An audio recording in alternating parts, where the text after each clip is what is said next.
Right, should we make a start? Good to see so many people back. That's great. So this week I thought I'd start a new project. It was a new year. It's kind of quite nice to get into a new project.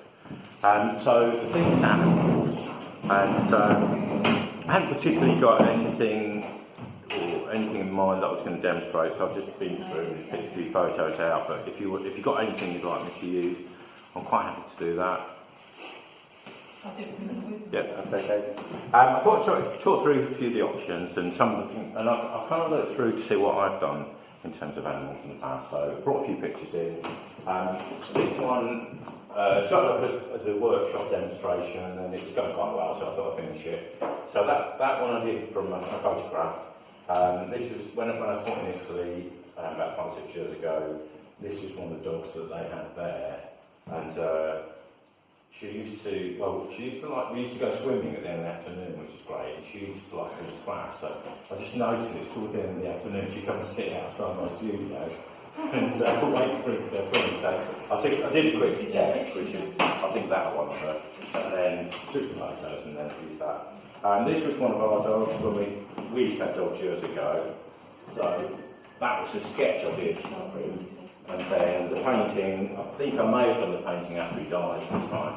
So that was a mixture of the sketch and some photos and the sofa we put there. That one I did, that one sold ages ago, so that's one I did with cows. So I was thinking, like, these are more kind of portraits, like portrait animals. That one is more like a scene, but it's like the cows are the main players really in that one. So they're very much dominating the text. And I was thinking, like, this one is one I'm probably still working on. I'm not quite happy with it, but it's that one that I started at Tintern Abbey in the summer, again on one of the painting holidays, or before the painting holiday. And I like the structured position of all these chickens in the field in front of the abbey. I just kind of like that, and the tree as well. It's nearly there, but I think maybe a couple more chickens here. So all that so far was done from direct observation. I just stood there over 2 sessions and painted that. But I'm thinking perhaps I'll find some photos and perhaps just add a few chickens and maybe take a few out and make a few tweaks here and there. So that's, again, another kind of painting you could have with animals in, but they don't have to be the main players. They could just be like, one element. It's just one of the options that you could take on if you wanted. And then sketches. Quite a few years ago we had a trip to London Zoo, which some people came on. Not London Zoo, Colchester Zoo. So we did lots of, I had to go sketching all these animals that just kept moving around all the time. So that's really fun. So yeah, I mean, if you get a chance to see animals, it's a really good subject because they do move around very, very quickly. You don't always get too much time to.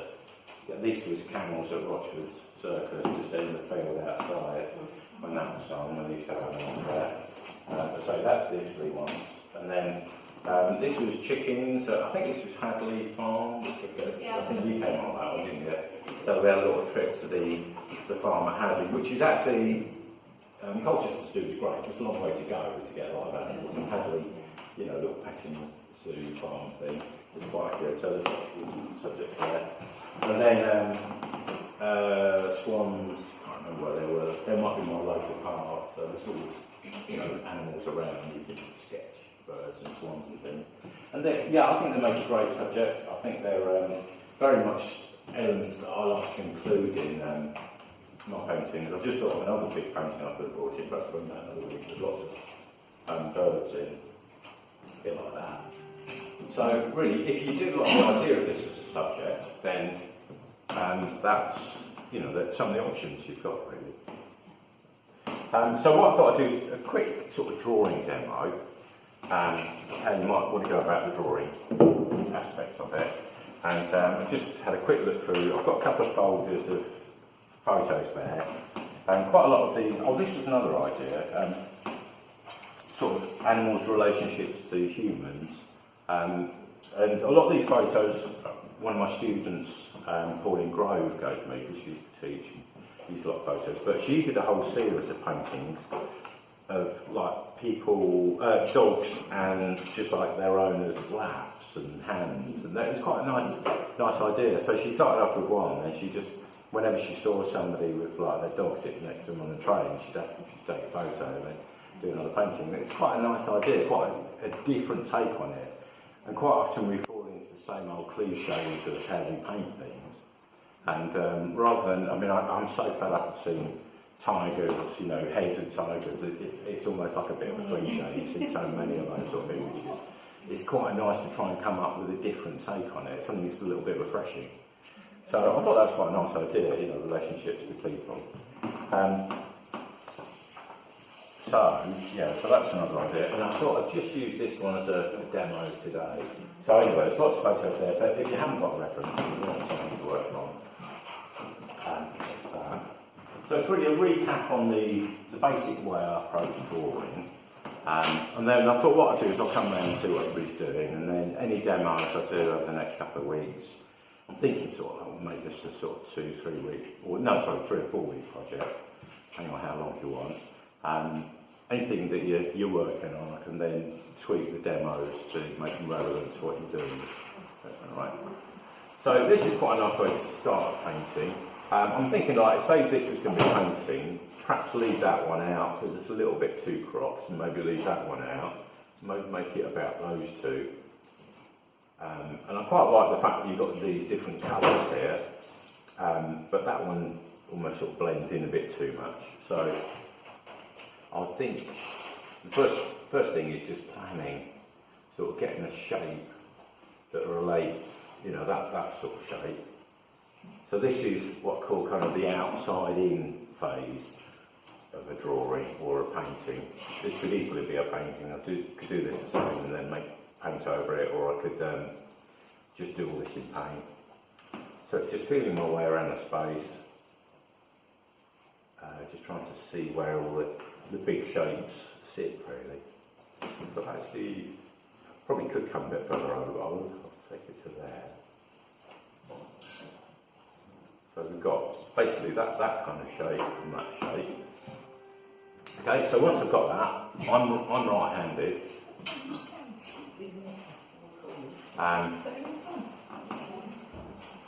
Hi Paula. Okay. Once I've got there, I then sort of work into the forms a little bit. So I might start with something like, you know, that's the middle of that one's head, skull. It helps to maybe just put my pencil, and actually when I do that, I realise that it's a little bit more of an angle, like that. Okay. Sorry. Yeah, it's all right, leave it fine. Something like that. And then eye level is a little bit like that.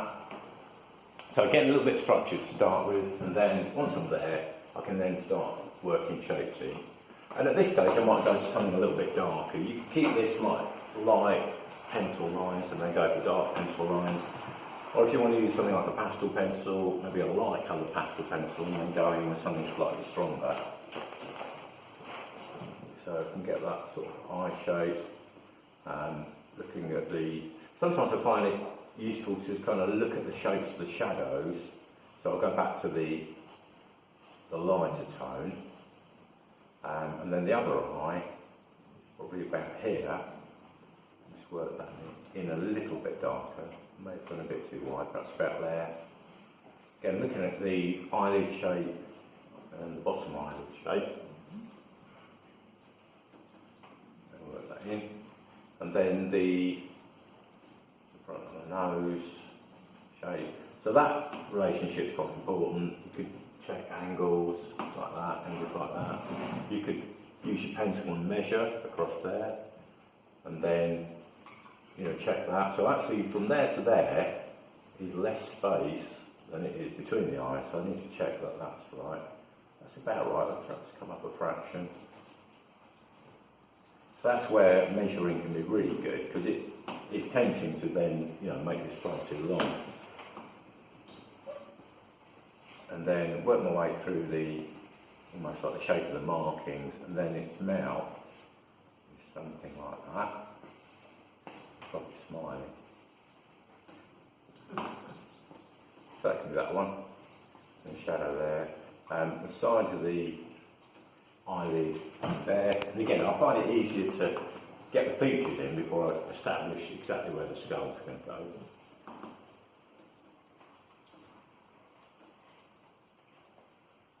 And then work the ear shape from there, and then coming across here, the other side of the skull is there. And I can't really see much more of it then, that edge just softens out, but there's quite a sharp edge there. And then we've got this sort of, woolly shape here, which I'll then probably establish better with another medium. And then the other here comes out here. Sometimes with ears, it's worth just getting almost like the angle of the middle of the ear in. So in this case, a bit like that. In that case, it's a little bit like that. Then I can then draw either side of that. It's slightly square at the end. So again, it's just observing shapes, and really drawing always comes down to this. Looking at what shape something is, and then how it relates to the next shape, how far away it is to the next shape. So that can be that one. And then working out its back is about there. And then the hard bit is then relating it to this one. So I can then see like the top of its head is almost like midway from its nose, so that would need to come up a tiny bit. Its ear roll starts off kind of about there. So it's almost like I've got to work my way back through here until I can find out the middle of the head. So this one, its ear is there, and then there's a little bit of its skull, shadow of its skull there, and then its eye, I think it's about there. Again, I could measure something, like maybe the tip of the ear to the eye, and compare it with something over here. So that would actually come out to about there. So yeah, probably need to bring the eye right over to about here. So that's something that's really useful. Like use something to measure with, like maybe the distance between the eyes, and then compare that with everything else you draw. Pick one thing and then compare that with everything else. It just breaks it down, it just makes it so easy then.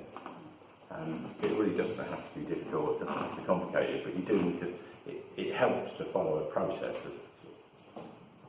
So, I'm going to show the back eye, and then this little bit of shadow around the eye socket, and then I'm just trying to find my way down here. So that distance is about the same as that. So that's about where its nose would be, or it can come back here, and just see how many times that goes in. Yeah, it's about 2 to the start.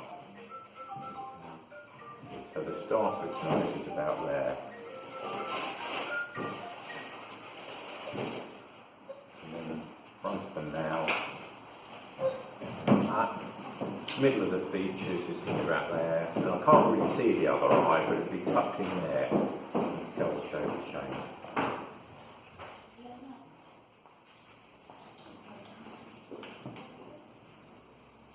I can just do a little bit there, and I think that's probably enough to then start going in with another medium, some paint or some pastel or some watercolour or whatever you want to do, or if you want to keep it in drawing, start building up tonal values then, lights and darks. You could just keep that as light and dark. There's a little bit of red, a little bit of yellow, and then it's more cream, so there's not masses of different colours in there.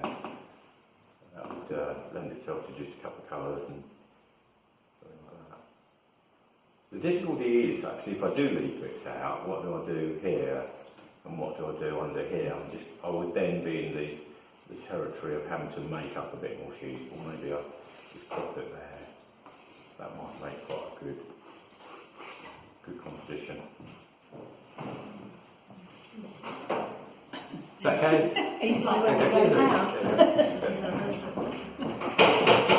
so using a few ideas and then practicing.